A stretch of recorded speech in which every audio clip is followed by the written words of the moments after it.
புஸ்தகத்தில் யோபுவின் சரித்திரம் எடுங்க. யோபு 42 அதிகாரம் எடுங்க. அதில் இந்த சத்தியத்தை நீங்கள் விளங்கி கொள்ள முடியும். யோபு 42 8வது வசனம், 9வது வசனம், 10வது வசனம் பாருங்கள். அங்கே பாருங்கள், 7வது வசனத்திலேருந்து வாசிக்கிறேன். எடுத்துட்டிங்களா? 671வது பக்கம் பழைய பாட்டில், கர்த்தர் இந்த வார்த்தைகளை யோபோடு பேசின பின்பு கர்த்தர் தேமானியனாகிய எலிப்பாசை நோக்கி, உன்மேலும் உன் 2 சிநேகிதர் மேலும் எனக்கு கோபம் மூழுகிறது. என் தாசனாகிய யோபு பேசினதைப் போல நீங்கள் என்னை குறித்து நிதானமாய் பேசவில்லை. ஆதலால் நீங்கள் 7 காளைகளையும் 7 ஆட்டுக்கடாக்களை தெரிந்து கொண்டு என் தாசனாகிய யோபனிடத்தில் போய் உங்களுக்காக சர்வாங்க தகன பலிகளை இடுங்கள். என் தாசனாகிய யோபு உங்களுக்காக வேண்டுதல் செய்வான். நான் அவன் முகத்தை பார்த்து உங்களை உங்கள் புத்தியினத்துக்கு தக்கதாக நடத்தாதிருப்பேன். என் தாசனாகிய யோபு பேசினதைப் போல நீங்கள் என்னை குறித்து நிதானமாய் பேசவில்லை என்றார். இது அப்பொழுது தேமானாகிய எலிப்பாசும் சூகியனாகிய பில்தாதும் நாகமாத்தியனாகிய சோப்பாரும் போய் கர்த்தர் தங்களுக்கு சொன்னபடியே செய்தார்கள். அப்பொழுது கர்த்தர் யோபின் முகத்தை பார்த்தார். யோபு தன் சிநேகிதருக்காக வேண்டுதல் செய்தபோது யோபின் சிறையிருப்பை கர்த்தர் மாற்றினார். இதான் வசனம். என்ன நடக்கிறது? யோபுடைய 3 சிநேகிதர் வந்து பேசுகிறாங்க. அவங்க தங்களை நீதிமான்களாய் காண்பித்து, பெரியவங்களாக காண்பித்து பெருமையாக பேசுகிறாங்க. அப்போ ஆண்டவரை குறித்து நிதானமாக பேசலை. ஆண்டவர் சொல்கிறாரு, உங்களை குறித்து எனக்கு கோபம் வருது அப்படியே சொல்கிறார். கோபம் மூழ்கிறத அழிச்சிருவேன். ஏன்னா நீங்கள் நிதானமாக பேசலை, பெருமையாக எடுப்பாக பேசுகிறீங்க, உங்களை அழிச்சிருவேன்றா. நீங்கள் தப்பு பண்ணிட்டீங்க, பாவம் செய்துட்டு எங்களுடைய வார்த்தையினால் துக்கப்படுத்திட்டீங்க. அது மன்னிக்கப்படணுமானா யோபு உங்களுக்காக பரிந்து பேசணும். நீங்கள் போங்க அப்படின்னு ஆண்டவர் சொல்கிறார். அப்போ அவங்க யோபுகிட்ட வந்து சொல்கிறாங்க, எங்களுக்காக கர்த்தரிடத்தில் பரிந்து பேசு, நாங்கள் பாவம் செய்துட்டோம், தப்பு பண்ணிட்டோம் அப்படின்னு சொன்னபோது யோபு, நானே சிறையிருப்பில் இருக்கிறேன், நான் இங்கே ஜெபிக்கிறேன்னு சொல்லலை. யோபு தன் சிநேகிதருக்காக ஆண்டவரிடத்தில் மன்றாடி, மன்னிச்சிருங்க ஆண்டவரே, அவங்க தெரியாமல் பேசிட்டாங்க, அவங்க அறியாமல் பேசிட்டாங்க, அவங்களுடைய பாவத்தை மன்னிச்சு இறக்க செய்யுங்கன்னு பரிந்து பேசி வேண்டுதல் செய்தபோது கர்த்தர் யோபின் முகத்தை பார்த்து அவங்களை மன்னித்தார் என்பதாக வேதம் சொல். இதுதான் வேண்டுதல் என்பது. அதாவது இன்டர்செஷன், மன்றாடுவது, தேவனுக்கும் மனிதர்களுக்கும் இந்த பேசி ஜெபம் செய்வது. இந்த ஜெபம் தான் ரொம்ப முக்கியமான ஒரு ஜெபம்.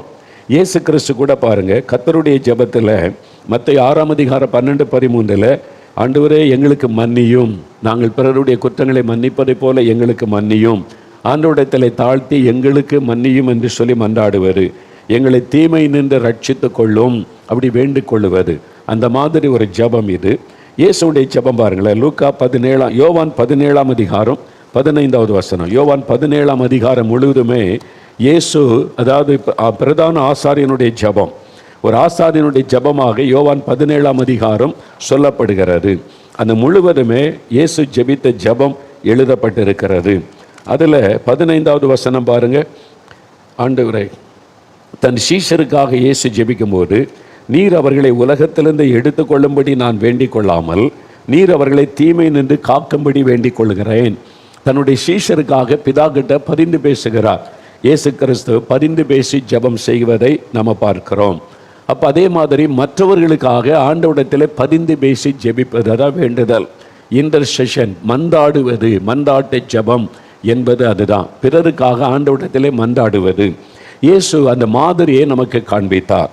நீங்கள் ஒரு சம்பவம் பாருங்கள். லூக்கா 22, 31, 32. லூக்கா 22 அதிகாரம் 31, 32 வசனம் பாருங்களேன். இயேசு அங்கே செய்த ஒரு காரியத்தை அவர் சொல்லுவதை பாருங்கள். எடுத்துட்டிங்களா? 118வது பக்கம் புதிய ஏற்பாட்டில் பாருங்கள். பின்னும் கர்த்தர், இயேசு கிறிஸ்து, கர்த்தராகிய இயேசு, சீமோனே சீமோனே, இதோ கோதுமையை சுளகினால் புடைக்கிறதை போல சாத்தான் உங்களை புடைக்கிறதற்கு உத்தரவு கேட்டுக்கொண்டான். சாத்தான் வந்து ஆண்டவர்கிட்ட சொல்கிறான், அந்த சீசர்கள் நம்ம பின்பற்றாங்கல்ல, என்கிட்ட கொஞ்ச நேரம் கொடுத்து பாருங்கள், அவங்கள பண்ணுற உங்களை விட்டு ஓடி போயிடுவான், உங்களை மறுதளிச்சுட்டு போயிடுவான் பாருங்கன்னு சவால் விடுகிறான். ஆண்டவர், நீ சோதிக்க தீர்மானம் பண்ணிட்டு ஓகேன்னு சொல்லிட்டார். சொல்லிட்டு அவன் உத்தரவு கேட்டுக்கொண்டான். இயேசுடைய உத்தரவு இல்லாமல் சீசகிட்ட நெருங்க முடியாது. இயேசுடைய உத்தரவு இல்லாமல் அவரால் தெரிந்து கொள்ளப்பட்டவங்கள சாத்தான் நெருங்க முடியாது. முதலில் புரிந்து கொள்ளுங்க. உத்தரவு கேட்டுக்கொண்டான். அப்போ இயேசு சொல்கிறாரு, நானோ உன் விசுவாசம் ஒளிந்து போகாதபடிக்கு உனக்காக வேண்டிக் கொண்டேன் என்று சொல்கிறார். உனக்காக நான் வேண்டிக் கொண்டேன். இதான் பேதுரு சோதிக்கப்படும் போது, அவன் சாத்தானால் புடமிடப்படும் போது அவன் சாத்தானால் நெருக்கப்படும் போது அவனுடைய விசுவாசம் ஒளிந்திடக்கூடாது, அதுக்காக ஆண்டவர் ஜெபிக்கிறார் இயேசு. இதான் அதனால்தான் நான் மற்றவங்களுக்காக ஆண்டோடைய விசுவாசம் பலனடையணும், விசுவாசத்தை இழந்துடக்கூடாதுன்னு மற்றவங்களுக்காக ஜெபிப்பார். இயேசு தன் சீஷருக்காக பரிந்து பேசி ஜெபிச்சதுனால தான் அங்கே பேதுரு பாதுகாக்கப்பட்டார், திரும்ப மனம் திரும்பி ஆண்டவருக்குள்ளே வந்து விட்டார், விசுவாசத்தை இழந்து விடாதபடி காக்கப்பட்டதை நம்ம பார்க்கிறோம். அதே மாதிரி பிலிப்பியர் 1:11 வாசித்தீங்கன்னா, பிலிப்பு சபைக்காக பவுல் ஜெபிக்கிறார். பவுலுடைய ஜெபத்தை, நீண்ட ஜெபத்தை பார்க்க முடியும். அவங்க கர்த்தர் அறிகிற அறிவில் வளரணும், ஆண்டவர் அறிந்து கொள்ளணும். இது மாதிரி பாஸ்டர்மார்கள் உங்கள் சபைக்காக ஜெபிக்கிறதற்கு, உங்கள் சபைக்கு ஆராதனைக்கு வரக்கூடிய விசுவாசிகளுக்காக ஜெபிக்க வேண்டிய விதம் பவுல் ஜெபித்திருக்கு. அதெல்லாம் அறிந்து அதே மாதிரி ஜெபிக்கணும். இந்த ஜெபெல்லாம் அவசியம். நம்ம வெறுமனை வெளியில் அப்படியே மேற்பரப்பாக ஜெபிக்கிறோம். ஆழமாக ஜெபிக்கணும்னா வசனத்தை வைத்து ஜெபிக்கணும். பவுல் அது மாதிரி ஜெபிக்கிறதை பார்க்கிறோம். அதே மாதிரி இன்றைக்கு இயேசு மரணத்தை ஜெயித்து உயிரோடு எழுந்தார், பரலோகத்திற்கு சென்று இயேசு என்ன செய்து கொண்டிருக்கிறார்? எபிரேயர் 7:25 பாருங்கள். எபிரேயர் 7:25 303 பக்கம் புதிய ஏற்பாட்டில் திருப்பி பாருங்கள். இயேசு கிறிஸ்து அவர் உயிர்த்தெழுந்து பரலோகத்தில் பிதாவினுடைய சமூகத்தில் போய் இருக்கிறார், என்ன செய்து கொண்டிருக்கு? மேலும் தமது மூலமாய் தேவனிடத்தில் சேருகிறவர்களுக்காக வேண்டுதல் செய்யும்படிக்கு அவர் எப்பொழுதும் உயிரோடு இருக்கிறவர் ஆகையால் அவர்களை முற்றுமுடிய ரட்சிக்க வல்லவராயிருக்கிறார். இப்போ இயேசு என்ன செய்து கொண்டிருக்கிறார்? பிதாவின் வலது பார்சத்தில் உட்கார்ந்து பரிந்து பேசி ஜெபம் பண்ணி கொண்டிருக்கிறார். ஒரு ஆசாரியன் தேவனிடத்தில் போய் பரிந்து பேசி ஜெபிப்பதை போல இயேசு ஒரு ஆசாரிய ஊழியம் செய்து கொண்டிருக்கிறார். பிதா கிட்ட பரிந்து பேசுவார். அதாவது நம்ம போய், ஆண்டவரே நான் பாவம் செய்துட்டேன், இந்த மாதிரி விழுந்துட்டேன், என்னை மன்னிச்சிருங்கன்னு சொன்ன உடனே இயேசு பிதா கிட்ட பரிந்து பேசுவார். நான் இவனுக்காக ரத்தம் சிந்தியிருக்கிறேன், இவளுக்காக ரத்தம் சிந்தியிருக்கிறேன், பிதாவே இந்த முறையை மன்னிச்சிருங்க, இறக்க செய்யுங்க. இயேசு பரிந்து பேசின உடனே பிதாவானவர் மனம் மாறி மன்னித்து இரக்கம் செய்கிறார். இந்த ஊழியத்தை இயேசு செய்து கொண்டிருக்கிறார். நமக்காக பிதா கிட்ட எப்பொழுதும் பரிந்து பேசுகிற ஒரு ஆசாரியனாக இயேசு இப்பொழுது ஊழியம் செய்து கொண்டிருக்கிறார் என்று வேதம் தெளிவாய் சொல்லுகிறது. இந்த ஊழியத்தை நம்ம உலகத்தில் நிறைவேற்றணும் என்று கர்த்தர் ஒவ்வொரு தேவ பிள்ளையிடத்தில் எதிர்பார்க்கிறார். இன்னொரு காரியம் பாருங்க, ரோமர் 8:34 இதே காரியத்தை நீங்கள் அறிய முடியும். ரோமர் 8:34 பாருங்க. ரோமருக்கு எழுதின நிருபம் 8:34 எடுத்துட்டிங்களா? அதாவது 216 பக்கம் புதிய ஏற்பாட்டில் இயேசு என்ன செய்கிறார் பாருங்க. ஆக்கினைக்குள்ளாக தீர்க்கிறவன் யார்? அதாவது தேவன் தெரிந்து கொண்டவர்கள் மேல் குற்றம் சாட்டுகிறவன் யார்? தேவனால் அழைக்கப்பட்டவர்களை குற்றமாக ஆக்கினைக்குள்ளாக தீர்க்கிறவன் யார்? கிறிஸ்துவே மரித்தவர், அவரே எழுந்தும் இருக்கு, மரணத்தை ஜெயித்த உயிரோடு எழுந்தவர் இயேசு. அவரே தேவனுடைய வலது பாரசத்தில் இருக்கிறவர், தேவனுக்கு ஈக்குவலாக வலது பாரசத்தில் அமர்ந்திருக்கிறவர் இயேசு. நமக்காக வேண்டுதல் செய்கிறவரும் அவரே. நமக்காக அவர் வேண்டுதல் செய்கிறார். அதான் மன்றாடுவது, பரிந்து பேசுவது. நம்ம பாவம் செய்யும்போது, தவறு செய்யும்போது பிதா கிட்ட, ஆண்டவரே அவன் மனிதன், பலவீனமுள்ளவன், சூழ்நிலையில் பாவம் செய்து தான் மன்னிச்சிருங்கன்னு பரிந்து பேசுகிறார். அந்த பாவத்தை மன்னிக்கும்படிக்கு நமக்காக வேண்டுதல் செய்கிறார். இயேசு அந்த ஊழியத்தை செய்கிறார், நமக்கு அந்த ஊழியத்தை கொடுத்திருக்கிறார். மற்றவங்களுக்காக வேண்டுதல் செய்யுங்கள் என்பதாக. ஆனால் அந்த எபேசியர் 6:18 பாருங்க. அதாவது மற்றவருடைய குறைகளையே பேசி கொண்டு இருக்காம, இன்றைக்கி நம்ம நிறைய பேசுகிறோம், ஜெபிக்கிறது இல்லை. பேசுகிறத நிறுத்திட்டு ஜெபிக்க ஆரம்பிங்க, மாற்றம் வரும். ஒரு ஊழியக்காரன் மேலே, சபை மேலே ஒரு குறை இருந்தால் அதையே திரும்ப திரும்ப திரும்ப பேசிக்கிட்டு இருக்காருங்க. அதுக்கு பதிலாக முழங்கால் போட்டு, ஆண்டவரே இந்த குறையை மாற்றுங்க, அவங்களுக்காக நான் ஜெபிக்கிறேன், மன்னிச்சிருங்க, ஒரு மாற்றத்தை உண்டாக நீ ஜெபிச்சு பாருங்கள், மாற்றம் வந்துவிடும். இதை தான் ஆண்டவர் எதிர்பார்க்கிறார். ஆனால் அந்த எபேசியர் 6:18 பாருங்கள். 269 பக்கம் புதிய ஏற்பாட்டில், எந்த சமயத்திலும் சகலவிதமான வேண்டுதலோடும் விண்ணப்பத்தோடும் ஆவியினாலே ஜெபம் பண்ணி அதன் பொருட்டு மிகுந்த மன உறுதியோடும் சகல பரிசுத்தவான்களுக்காகவும் பண்ணும் வேண்டுதலோடும் இழித்து கொண்டிருங்கள். இந்த வசனத்தில் நல்லா பாருங்கள், இந்த 4 காரியம் இருக்குது. அங்கே கவனித்து பாருங்கள். வேண்டுவது, விண்ணப்பம் செய்வது, ஜெபம் பண்ணுவது. பாருங்கள், சகலவிதம் விண்ணப்பத்தோடு ஆவியினாலே ஜெபம் பண்ணி அதன் பொருட்டு மிகுந்த மன உறுதியோடும் சகல பரிசுத்தவான்களுக்காக பண்ணு வேண்டுதலோடும். 3 காரியம் இருக்கு அதில். வேண்டுதல், விண்ணப்பம், ஜெபம். எல்லாருக்காக ஜெபிக்கணும்.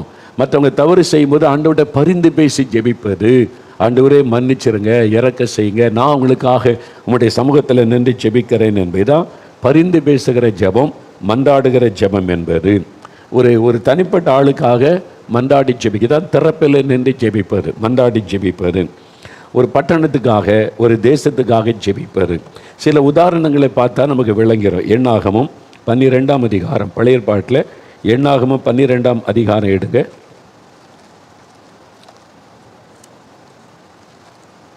எண்ணாகமம் 12ஆம் அதிகாரம்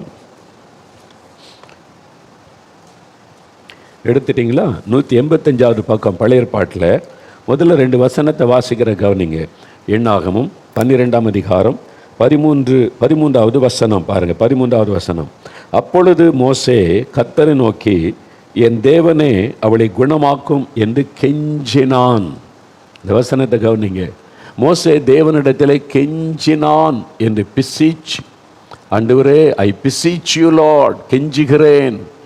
மோசே தேவனிடத்தில் முகமுகமாய் பேசுகிறவர். ஆனால் இந்த காரியத்தில் கெஞ்சுகிறார் ஆண்டவரிடத்தில். இதுதான் யாருக்காக கெஞ்சுகிறார்? ஆண்டவரே, எனக்கு கஷ்டம், வியாதி, பிரச்சனை, ஏதாவது செய்யுங்க. தனக்காக அல்ல. இங்கே மிரியாம் என்று அவளுடைய சகோதரி அக்காள், அவளும் ஒரு தீர்க்கதரிசி. கர்த்தருடைய ஊழியத்தில் மோசைக்கு துணை நின்றவள். ஆரம்பத்தில் மோசையை பாதுகாத்தது அவள் தான். இப்போது ஊழியத்தில் வந்த பிறகு மோசையுடைய மனைவி குறித்து குற்றம் பேசுகிறாள். ஆரோன் கூட சேர்ந்துக்கிட்டு மோசைக்கு விரோதமாக எழும்பி பேசுகிறாங்க, குறை சொல்ல. மோசை ஒன்றுமே பேசலை, அமைதியாக இருக்கிறார். ஒரு பக்கம் அவங்க என்னுடைய சகோதரி அக்கா, இன்னொரு பக்கம் அவளும் ஒரு தீர்க்கதரிசி ஊழியக்காரி. அவளே எனக்கு விரோதமாக பேசுகிறாளே. ஆண்டவர் அது மோசை அமைதியாக இருக்கிறார். ஆனால் தேவன் அதை கேட்டார். உடனே தேவன் இறங்கி, நீங்கள் அதை வாசி பாருங்கள். ஆரோன் மிரியாம் 2 பேரும் மோசைக்கிறோம் பேசின உடனே கர்த்தர் ஆசரிப்பு கூடாரத்தில் இறங்கி 3 பேரும் வாங்க ஆசரிப்பு கூடாரத்துக்கு கூப்பிட்றார். ஜட்ஜ்மெண்ட், விசாரணைக்கு கூப்பிட்றார் ஆண்டவர். அதாவது என்கொயரிக்கு கூப்பிட்றார். அங்கே சாட்சியெல்லாம் அவர் கூப்பிட மாட்டார். அவர் எல்லாம் தெரியுமே. 3 பேரும் வாங்க. 3 பேரும் வந்து நிற்கிறாங்க. 3 பேரும் ஊழியக்காரங்க.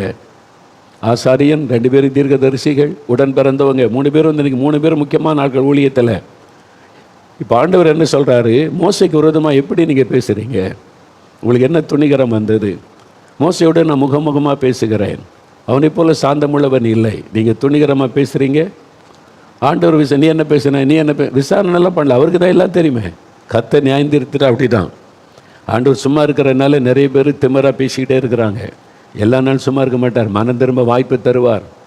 ஒரு நாள் இறங்கிட்டா நியாயம் விசாரிச்சிட்டா என்ன நடக்கும்? ஆண்டவர் சொன்னார், நீ ஆண்டவருக்கு பாருங்கள் 9வது வசனம். கர்த்தருடைய கோபம் அவர்கள் மேல் மூண்டது. ஆண்டவர் பாருங்கள், கர்த்தருடைய கோபம் மூண்டதான் அந்த வசனம் சொல்லுது. அப்படி கர்த்தருடைய கோபம் மூண்ட உடனே வசனம் சொல்லுகிறது, மிரியாம் உறைந்த மழையிலும் வெண்மையான குஷ்டரோகி ஆனாள். மிரியாமுக்கு உடனே குஷ்டரோகம் வந்து விட்டார். உடனே ஆண்டவர் கோபத்தோடு போயிட்டார். அவ்வளோதான். கர்த்தர் கோபம் மூண்டது, அவர் போய்விட்டார். அவ்வளோதான். ஆண்டவர் கோபத்தோடு சொல்லிட்டு போயிட்டார். உடனே குஷ்டரோகி ஆகிவிட்டாள்.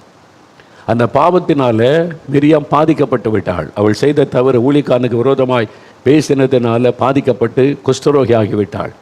இதை பார்த்த உடனே மோசே சந்தோஷப்ப, எனக்கு விரோதமாக பேசினல்ல, எனக்கு விரோதமாக நீ எல்லாம் திமிர பேசினல்ல, என்ன நடந்தது பார்த்தியா? அப்படி பேசலை. வசனம் சொல்லுகிறது, மோசே கர்த்தருடைய சமூகத்தில் கெஞ்சினான். ஆண்டவரே, அவளை மன்னிச்சிருங்க, அவளை குணமாக்குங்க, கெஞ்சி பிரார்த்தனை பண்ணினார். அப்போ தேவன் கர்த்தர் மோசையை நோக்கி, அவள் தகப்பன் அவள் முகத்திலே காரி துப்பினது உண்டானால் அவள் 7 நாள் வெட்கப்பட வேண்டாமோ? அதுபோலவே அவள் 7 நாள் பாளையத்திற்கு புறம்பே விலக்கப்பட்டிருந்து பின்பு சேர்த்து கொள்ளப்பட கடவுள். 7 நாள் கஷ்டப்பட்டு அப்புறம் உன் ஜபத்தை கேட்டு இறக்க செய்கிறேன், 7 நாளில் சரியாகிறோம். பாருங்கள், மோசே கெஞ்சினதுனால தான் மிரியா தப்பித்தாள். இல்லாட்டினா அதில் அழிஞ்சு போயிருப்பாள்.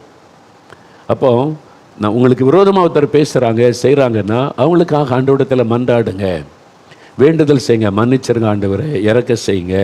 பெருமெல்லாம் பேசாதுங்க. உங்களுக்கு விரோதமாக இருக்கிறவங்களை ஆண்டவர் தண்டிக்கிறாருன்னா பெருமை பேசாதுங்க. நீங்கள் அதை பெருமையாக எடுத்துக்கொள்ளாதங்க, சந்தோஷப்படாதங்க. ஆண்டவர்கிட்ட இறக்க செய்யுங்க. ஆண்டவரே, மனுஷங்க தானே தவறு செஞ்சுட்டாங்க, இறக்க செய்யுங்க அப்படின்னு ஒரு தனிப்பட்ட ஆளுக்காக தேவனிடத்திலே மன்றாடுவது. சில சமயம் ஆட்கள் ஜெபிக்க வருவாங்க, அவங்க ஒன்றுமே சொல்ல மாட்டாங்க, சில பிரச்சனை மட்டும் சொல்லுவாங்க. ஆனால் கண்ணை மூடி ஜெபிக்கும் போது ஆண்டவர் காரணம் சொல்லுவார். இந்த பாவம் செய்துட்டு வந்திருக்கிறான், இந்த பாவம் செய்துட்டு வந்திருக்கிறா, நான் எப்படி ஆசீர்வதிக்கிறது? அவங்க உடஞ்ச உள்ளத்தோடு வந்திருப்பாங்க, சொல்ல முடியாது. ஆண்டவர் துக்கப்பட்டார், ஆண்டவர் துக்கப்படுத்தியிருப்பாங்க. இப்படி என்னை வேதனைப்படுத்திட்டாங்க, ஆனால் உங்ககிட்ட வந்து தான் பிரச்சனை மட்டும் சொல்கிறாங்க. அது ஆவியானவர் வெளிப்படுத்தின உடனே அவங்களுக்காக ஒரு பாரம் வரும். ஆண்டவரை இறக்க செய்யுங்க. இதை வந்து தமிழில் ஜெபித்தாலோ தெரிந்த மொழியில் ஜெபித்தாலும் அவங்களுக்கு தெரிஞ்சிடும். பாவம் அவங்களுக்கு தெரிய வேண்டாம், வருத்தப்படுவாங்கன்னு அந்நிய பாஷையிலே ஜெபிப்பார். பரிந்து பேசுவார். ஆண்டவரே இவங்களுக்கு இறக்க செய்யுங்க, அவங்க தப்பை மன்னிச்சிருங்க, பாவத்தை அந்நிய பாஷையில் ஜெபிக்கும் போது அவங்களுக்கு அர்த்தம் தெரியாது. அப்போ கண்ணீரோடு ஜெபிப்போம். அவங்க நினைப்பாங்க, பிரதர் நமக்காக கண்ணீரோடு ஜெபிச்சிருக்கிறாரு, அதனால் ஆசீர்வாதம் தான், நீ சந்தோஷமாக போவாங்க. ஆனால் கண்ணீர் வடித்தது கர்த்தர். அந்த கண்ணீர் வடித்தது கர்த்தருடைய இரக்கத்துக்காக. ஆண்டவர் மன்னிக்கும்படியாய். ஆண்டவர் அவங்களை மன்னித்து ஆசீர்வதிங்க. பரிந்து பேசுவது. ஆவியானவர் வாக்கு கடங்காத பெருமூச்சுகளோடு வேண்டுதல் செய்வார், பரிந்து பேசுவார். அது மாதிரி நாம் மற்றவங்களுக்காக பரிந்து பேசுவது. அவங்க தப்பு பண்ணிட்டாங்க, உண்மைதான், குறை இருக்கிறது உண்மைதான். எல்லோரும் மனுஷங்க தானே, நம்ம தப்பு பண்ணல, யாரும் தப்பு பண்ணலை. ஒரு மனிதன் இன்னொருத்தர் கை நீட்டி நீ தான் தப்புன்னு சொல்ல முடியாது. எல்லாருமே தவறு செய்கிறோம். ஒருத்தர் ஒரு பக்கம் தவறு செய்தால் நம்ம இன்னொரு பக்கம் தவறு செய்கிறோம்.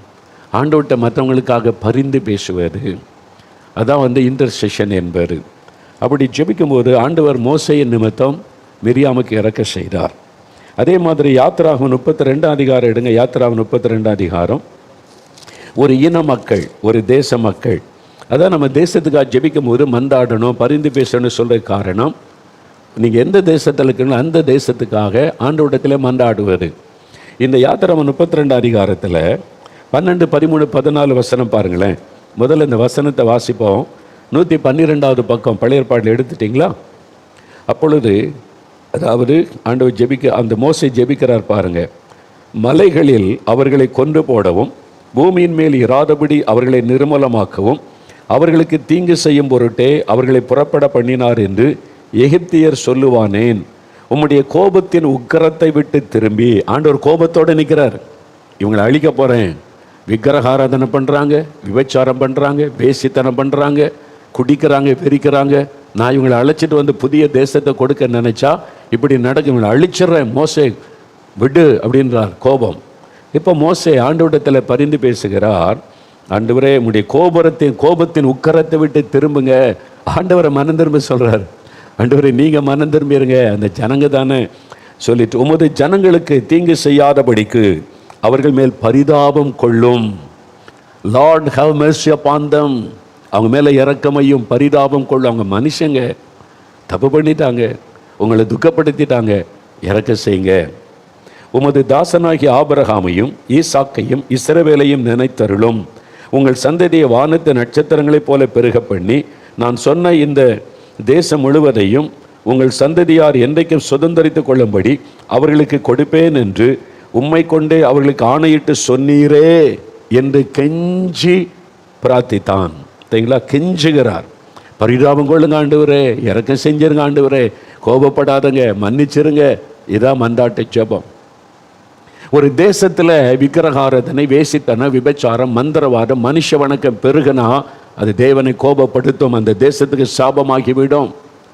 அப்போ தேவன் கோபத்தோடு எழும்பும்போது நாம திறப்பில் நின்ற ஆண்டவரே, எங்கள் ஜனம், இது என் தேசம், என் மக்கள், இவங்களுக்காக நீங்கள் சிலுவையில் மறிச்சிருக்கிறீங்க, இறக்க செய்யுங்க, மன்னிச்சிருங்க, உங்களை வெளிப்படுத்துங்க, அவங்க ரட்சிக்கப்படட்டும். பரிந்து பேசி ஜெபிப்பார் உங்கள் தேசத்துக்காக, உங்கள் பட்டணத்துக்காக. அதான் இந்த வேண்டுதல் செய்வது என்பது, மன்றாடி ஜெபிப்பது என்பது. அதில் 14வது வசனம் பாருங்க. அப்பொழுது கர்த்தர் தமது ஜனங்களுக்கு செய்ய நினைத்த தீங்கை செய்யாதபடி பரிதாபம் கொண்டார். கோபத்தோடு எழும்பின ஆண்டவருடைய கோபம் மாறி இப்போ பரிதாபம் கொண்டார். எப்படி? ஒரு மனிதன் தரப்பில் நின்று ஜெபித்ததுனால, ஒரு மனிதன் ஜெபித்ததுனால, அந்த ஒரு மனுஷன் நீங்கள் தான், ஒரு மனுஷன் நீங்கள் தான். உங்கள் தேசம், உங்கள் பட்டணம், உங்கள் கிராமம், உங்கள் நாட்டுக்காக நீங்கள் பரிந்து பேசுங்க, ஆண்டவரிடத்தில் மன்றாடுங்க, இறக்க செய்யுங்க, மன்னிச்சிருங்க, நீ கெஞ்சி ஜெபம் பண்ணுங்க. அப்படி வேண்டுதல் செய்யும்போது கர்த்தர் மனம் மாறுவார், அவர் பரிதாபம் கொள்ளுவார், அவர் ஜனங்களுக்கு இரக்கம் செய்வார். பரிதாபம் கொண்டு அவர் அந்த தீங்கு செய்யாதபடி கர்த்தர் மனம் மாறுவார். இதுக்கு தான் மன்றாடி ஜெபிப்பது என்பது. நெகேமியா 1 அதிகாரத்தில் பாருங்கள், இன்னொரு சம்பவம் பார்த்துட்டு ஜெபிக்க போகிற நெகேமியா. எடுங்க நெகேமியா 1 அதிகாரம்.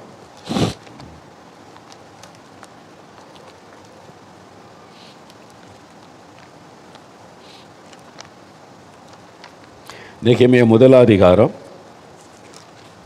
இது 603 பக்கம் பழைய ஏற்பாட்டில். இப்போது நெகேமியா பாபிலோன் தேசத்தில் ஒரு அரண்மனையில் அடிமையாய் கொண்டு போகப்பட்ட நெகேமியா அங்கே ஆண்டவரால் உயர்த்தப்பட்டு அரண்மனையில் நல்ல வேலை, பான பாத்திரக்காரன். அப்போ ராஜாவுக்கு பக்கத்தில் நிற்கிற வேலை. ஒரு அந்நிய தேசத்தில் அடிமையாக கொண்டு வரப்பட்டவனுக்கு எவ்வளோ உயர்வு!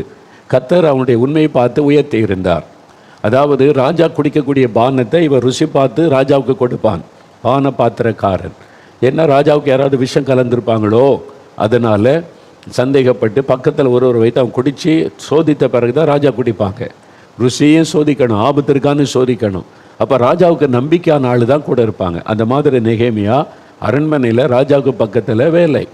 அவர் முகம் வாடி இருக்கும்போது ராஜாவே விசாரிக்கிறார், நெகேமியா ஏன் இப்படி இருக்க, என்ன கவலைன்னு. அந்த அளவிற்கு ஒரு தேசத்தில் உயர்ந்த ஸ்தானத்தில் நெகேமியா இருக்கிறார். இப்போ எருசலேமிலிருந்து அவருடைய சொந்தக்காரங்க வர்றாங்க. இவங்க அடிமையாக இருக்காங்கல்ல, போயிட்டு வருவாங்க. 4 மாதம் ட்ராவல். அதாவது எருசலேமிலிருந்து பாபிலோனுக்கு 4 மாதம் நடந்தால் தான் வர முடியும், 1000 கிலோமீட்டர். அப்படி வந்தவங்ககிட்ட எருசலேம் எப்படி இருக்குது, நம்முடைய பட்டணம் எப்படி இருக்குது, நம்ம ஜனங்க எப்படி இருக்கான்னு விசாரிக்கிறார். பட்டணம் சுட்டரிக்கப்பட்ட மாதிரியே கிடக்குது, பாழாய் கிடக்குது. அங்கே இருக்கிற கொஞ்சம் ஜனங்களை சிறுமை அனுபவிக்கிறாங்க. தன் பட்டணத்தின் நிலைமை, தன் ஜனத்தின் நிலைமை கேள்விப்பட்ட உடன் என்ன செய்கிறார் பாருங்கள், 4வது வசனம். இந்த வார்த்தைகளை கேட்ட பொழுது நான் உட்கார்ந்து அழுது சில நாளாய் துக்கித்து உபவாசித்து மன்றாடி பரலோகத்தின் தேவனை நோக்கி வேண்டுதல் செய்கிறார். சரிங்களா? ஒரு தேசம், தன்னுடைய ஜனம் பாவத்தின் நிமித்தம் பாதிக்கப்பட்டுட்டாங்க, பாழாய் கிடக்குது. அதை அறிந்த உடனே அது தேவைதான். ஒழுங்காக கத்தரை தேடி இருந்தால் இப்படிலாம் நடக்குமா? பாழாய் போவாங்களா? நான் கத்தரை பிடிச்சிக்கிட்டேன், உண்மையாக இருந்தேன், கத்தரை உயர்த்தி வச்சிருக்கிறார் அப்படின்னு பேசலை நெகேமியா. தன்னுடைய ஜனம் பாவம் செய்தது உண்மைதான், அதனால தேசம் பாழாய் போனது உண்மைதான், ஜனங்க சிறுமை அனுபவிக்கிறது உண்மைதான். ஆனால் அதை கேள்விப்பட்ட உடனே உட்கார்ந்து அப்படின்னா என்ன அர்த்தம்? ஒரு சேர் கொண்டு வாங்க உட்கார்ந்து சொன்னார்னு அர்த்தமா? இல்லை. சில செய்தி கேட்ட உடனே செயலற்று போகிறாள், அப்படியே உட்காந்துருவாங்க செயலற்று, தலையில் கை வச்சுக்கிட்டா ஐயோ இப்படி நடந்துட்டா. அந்த மாதிரி ஒரு பாதிப்பு நம்ம தேசத்தில். குடிகாரங்க மறிச்சுக்கிட்டு இருக்கிறாங்க, இது மாதிரி மரணம் சம்பவிக்குது, தேசம் பாழாகி கொண்டு இருக்கிறது, மதுபானத்தில் குடும்பம் பாதிக்கப்படுகிறது. இந்த மாதிரி தேசத்தில் நிறைய காரியங்கள் நடக்கிறது. ஜனங்க, விவசாயிகள் பாதிக்கப்படுறாங்க, சிறு தொழில் செய்கிறவங்க பாதிக்கப்படுறாங்க, மீனவர்கள் பாதிக்கப்படுறாங்க, ஜனங்களுடைய குடும்பம்லாம் பாழாகுது. இதை கேள்விப்படும் போது உங்கள் உள்ள பாதிக்கப்படுதா? உள்ளத்தில் ஒரு பாதிப்பு வருதா? அவங்க தான் உண்மையை வேண்டுதல் செய்ய முடியும். உள்ளத்தில் ஒரு பாதிப்பு. நெகேமியா உள்ளம் பாதிக்கப்படுது. தன்னுடைய ஜனத்தின் நிலைமையை அறிந்த பொழுது பாதிக்கப்பட்ட உள்ளத்தோடு உட்கார்ந்துட்டாரு. உட்கார்ந்து என்ன செய்கிறார்? அழுகிறார். கண்ணில் கண்ணீர் வருது. யாரா பார்த்த, நெகேமியா என்னாச்சு, உனக்கு வியாதியா, என்ன கஷ்டம், ஏன் அழுகிற? என் ஜனம் சிறுமை அனுபவிக்கிறாங்க, என்னுடைய பட்டணம் பாழாய் கிடக்கிறது, என் தேசத்தின் மக்கள் பாவத்துக்கு அடிமைப்பட்டு கிடக்கிறாங்க, சாபத்துக்கு அடிமைப்பட்டு கிடக்கிறாங்க. ஐயோ என் ஜனங்கள். இந்த பாரம், இந்த பாதிப்பு உங்களுக்கு வருதா? அவங்க தான் மன்றாடி ஜெபிக்க முடியும். இன்னைக்கு ஸ்டைல் ஆகிவிட்டது. சில ஆள் போய்ட்டு ஐம் இன்டர்செஷர்ம்பாங்க. இன்டர்செஷன்னா நான் பரிந்து பேசுகிறேன், பெருமையாக சொல்லுவாங்க. ஆனால் நான் பார்த்துருக்கிறேன் சிலரை, ஆண்டவரே கண்ணீரோட ஜெபிக்கிறேன் அப்படிம்பாங்க. வார்த்தையில் தான் கண்ணீர், கண்ணில் கண்ணீரை காணும். யோசித்து பாருங்க. வெறும் வாயில் கண்ணீர் அல்ல, கண்களில் கண்ணீர் வடியணும். உள்ளம் பாதிக்கப்பட்ட அந்த கண்ணீர் வரும். நெகேமியா அழுகிறார். அவருக்கு எந்த பாதிப்பும் இல்லை, அவர் சுகமாக இருக்கிறார், நல்ல வேலை வசதியாக. ஏன் அழுகிறார்? என் ஜன மதுபானத்தில் செத்துக்கிட்டு இருக்கிறாங்களே, என் ஜனங்கள் போதை வசுக்கு அடிமைப்பட்டு கொண்டு இருக்கிறாங்களே, சாபத்துக்குள்ள என் மக்கள் பாதிக்கப்பட்டு கொண்டு இருக்கிறாங்களே, அந்த பாதிப்பு நம்முடைய உள்ளத்தை தாக்கணும். அவங்க தான் மன்றாடி ஜெபிக்க முடியும், அதை கேட்கணும். அப்படிப்பட்ட இருதயம் எனக்கு வேணாண்டவர். என்ன எருசலேமை பார்த்து இயேசு அழுகிறார். ஏன் அழணும்? ஓய், சிலருக்கு கண்ணீர்லாம் தேவையில்லை. இயேசு சிலுவையில் செஞ்சு முடிச்சு ஜாலியாரு குதி டான்ஸ் ஆடுன்றாங்க. டான்ஸ் ஆடினாங்க. இயேசு கிறிஸ்து எருசலேமை நோக்கி பவனி வந்த போது ஓசன்னா ஓசன்னான்னு எல்லாரும் பாட்டு பாடினாங்க, டான்ஸ் ஆடினாங்க. ஆனால் இயேசுவின் முகத்தை பார்க்க தவறிட்டாங்க. இயேசு என்ன பண்ண? டான்ஸ் ஆடினாரா? அழுதார். பட்டணம் பாவத்தில் பாதிக்கப்பட்டு கிடக்குது, சீக்கிரத்தில் ஒரு அழிவு வரப்போகிறது, பாதிப்பு அந்த உள்ளத்தில். இயேசு சீக்கிரம் வரப்போகிறார். அப்ப என்ன நடக்கும்? ஜனங்கள் ரட்சிக்கப்படாத ஜனங்கள் நரகத்துக்குள்ள போயிருவாங்களே, என் ஜனம் பாதிக்கப்பட்டு அரக்கனி கடலுக்குள்ள போயிருவாங்களே, இந்த பாதிப்பு இருக்கணும். அவன் தான் ஊழியக்காரன், நடனமாடுகிறவன் அல்ல. இயேசுவின் இருதயத்தை அறிந்து கண்ணீர் வடிக்கிறவன். அதை ஆண்டவர் தேடுகிறார். பாதிக்கப்படணும். தேசத்தில் இவ்வளவு ஜனம் இருக்கிறாங்களே, இந்த பாதிப்பு இருக்குதா? இயேசுடைய இருதயம் எப்படிப்பட்டது தெரியுமா? நாளைக்கு சர்ச்சுக்கு போவீங்க, உங்கள் சர்ச்சை நிறைய ஆட்கள் வந்திருப்பாங்க. மெய்ப்பர்கள் கவனிங்க, சர்ச்சை நிறைய ஆட்கள், இவ்வளோ ஆத்தமாக வந்திருக்குது, சந்தோஷமாக பாட்டு பாடுங்க, டான்ஸ் ஆடுங்க. நல்லது, பாட்டு பாடுங்க, டான்ஸ் ஆடுங்க, நான் தப்பே சொல்லலை. கர்த்தருக்குள்ள மகிழ்ச்சியாக தான் இருக்கணும், நல்லா பாடுங்க, டான்ஸ் ஆடுங்க, தப்பு இல்லை. ஆனால் இயேசுவின் இருதயம் எப்படிப்பட்டது தெரியுமா? யோவானில் இயேசு சொல்லுகிறார், தொழுவத்தில் இல்லாத அநேக ஆடுகள் எனக்கு உண்டு. அவங்க இன்னும் சர்ச்சுக்குள்ளே வரல, தொழுவத்துக்குள்ளே வரல, பாவத்தில் இருக்காங்க, குடிகாரனாக இருக்கிறாங்க, விபச்சாரக்காரனாக இருக்கிறாங்க, நிம்மதி இல்லாமல் இருக்கிறாங்க, மெய்யான ஆண்டவர் அறியாமல் இருக்கிறாங்க. அவைகளையும் நான் கொண்டு வரணுமே. இதா இயேசுவின் இருதயம். இந்த இருதயம் உங்களுக்குள்ளே இல்லாட்டா உங்கள் சபை வளராது, உங்கள் ஊழியம் ஆசீர்வாதமாக இருக்காது. ஆனால் எந்தெந்த மெய்ப்பர்களுக்குள்ள இந்த ஆராதனைக்கு வராத வெளியில் இருக்கிற ஆத்மாக்களுக்கு ஒருத்த பாரம் அழுத்துதோ அந்த சபை வளரும். நீங்கள் கவனிச்சு பாருங்கள், எந்த சபை வளருதுன்னு. அவன் இந்த மெய்ப்பனுடைய இருதயத்தில் பாதிப்பு இருக்கும். இவங்கெல்லாம் ரட்சிக்க பண்ணுமே, இவங்கெல்லாம் ரட்சிக்க பண்ணுமே, இவ்வளோ ஆத்மா வெளியே இருக்கிற அந்த பாரம், அவங்க தான் இயேசுவின் இருதயத்தை அறிந்தவர்கள். அதனால் நெகேமியா பாருங்க, அவருக்கு என்னாச்சு? அவருக்கு ஒரு பாதிப்பும் இல்லை. ஆனால் தூரத்தில் இருக்கிற தன் தேசம், தன் மக்கள் சிறுமை அனுபவிக்க கேள்விப்பட்ட உடனே உட்கார்ந்துறார், அழுகிறார், கண்ணில் கண்ணீர் வடிகிறது. சில நாளாய் துக்கித்து, ஒரு நாள் துக்கத்தோடு இல்லை. ஒரு வீட்டில் மரணம் ஏற்பட்டால் ஒரு நாள் 2 நாள் துக்கம், அப்புறம் துக்க நிவர்த்தி கூட்டணி வைப்பாங்க, முடிஞ்சிட மறந்துட்டு வேலைக்கு போயிடுவாங்க. ஆனால் நெகேமியா சில நாளாய் துக்கித்து கொண்டே இருக்கிறார். ஒரே நாளில் முடிஞ்சல, அடுத்த நாள் துக்கம். அப்படி உள்ளத்தில் ஏன் ஜனம் ஆண்டவரை இறக்கம் செய்யணுமே, ஏன் பட்டணம் பாழை கிடக்குது, ஏன் ஜனம், அந்த பாரம் அழுத்தி கொண்டு இருக்கிற சில நாளாய் துக்கித்து. அதனால சாப்பிட முடியல, உபவாசித்து. ஆண்டவர் சொல்ல, நெகேமியா உபவாசம் பண்ணி ஜெபின்னு கர்த்தர் சொல்லலை. அந்த துக்கத்தினால சாப்பிட முடியல, என் ஜனம் உபவாசித்து மந்தாடி, பாருங்க, மந்தாடி ஜெபிக்கிறார். பரலோகத்தின் தேவனை நோக்கி ஜெபிக்க ஆரம்பிக்கிறார். 6வது வசனம் பாருங்க, உமது அடியாராகிய இஸ்ரவேல் புத்திரருக்காக இன்று இரவும் பகலும் உமக்கு முன்பாக நான் மன்றாடி கொண்டிருக்கிறேன். ஆண்டவரே, உம்முடைய ஜனமாகிய இஸ்ரவேல் புத்திரருக்காக இரவும் பகலும் நான் மன்றாடி கொண்டிருக்கிறேன் சொல்றாரு நெகேமியா. இதுதான் வேண்டுதல் செய்வது, மன்றாடுவது. அந்த பாதிக்கப்பட்ட உள்ளத்தோடு கண்ணீரோடு ஜெபம் வருது பாருங்க, அவங்க தான் ரியல் இன்டர்செஷர். உப்பு செப்பல்லாத ஒரு ஜெபம் பண்ணிக்கிட்டு நான் இவன் இன்டர்செஷர் பெருமையாக பேசுறதுக்கு அந்த வார்த்தை. அழுங்க, கண்ணீர் வடிங்க, விழுந்து கிடங்க, புலம்புங்க ஆண்டவர்கிட்ட. நெகேமியா, மோசே, இவங்கெல்லாம் பாருங்க, எஸ்தர், மொர்தெகாய், அந்த பாரம் தாக்கப்பட்ட உள்ளத்தோட இந்த மாதிரி ஆட்கள் ஆண்டவர் தேடுகிறார். இன்னைக்கு நம்ம சுயநலவாதிகளாக மாறிட்டோம். 200 பேருக்கு சர்ச்சைகளை வந்துட்டு அவ்வளோதான். இவங்களை அடிமையாக வைக்கிறதுல மட்டுமே கவனம் செலுத்துகிறோம். இவங்களை வெளியே விட்டுறக்கூடாது, பயப்படுத்தியாவது சபைக்குள்ளே அடிமையாக வச்சிருக்க மட்டும்தான் முயற்சி பண்ணுறோம். வெளியில் எத்தனை 1000 ஆத்மா இருக்குது, அவங்களுக்காக இயேசு பரிதபிக்கிறாரே, ரத்தம் சிந்தினாரே, அவங்கெல்லாம் ரட்சிக்கப்பட்டு வரணும். அந்த ஆத்திரமும் பரிதாபமும் பாரமும் மற்ற நிலைமைக்கு நம்ம மாறி விடுகிறோம். அப்புறம் இவங்களை மட்டும் கைகளை வச்சுக்கிட்டா போதுன்ற சிந்தை நிறைய. அதனால தான் சபை அதுக்கு மேலே வளர மாட்டேங்குது. இன்னைக்கு இயேசுவின் இருதயம் நமக்கு வேணும். நெகேமியா மாதிரி பாதிக்கப்பட்ட உள்ளத்திலிருந்து ஜெபம் புறப்படணும். ஆண்டவர்கிட்ட நெகேமியா ஜெபிக்கிறார், மன்றாடி இரவும் பகலும் ஜெபிக்கிறார். 2ஆம் அதிகாரத்தில் பார்த்தா துக்க முகத்தோடு வந்து நிற்கிறாரா. ராஜா கேட்குற, நெகேமியா, வாட் ஹேப்பன் டு யூ? உனக்கு என்ன நடந்துச்சு? ஏன் துக்கமாக இருக்கிற?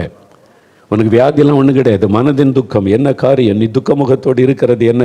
உனக்கு வியாதி இல்லையே, இது மனதின் துக்கமே, வெளியே வேறு ஒன்றுமில்லை.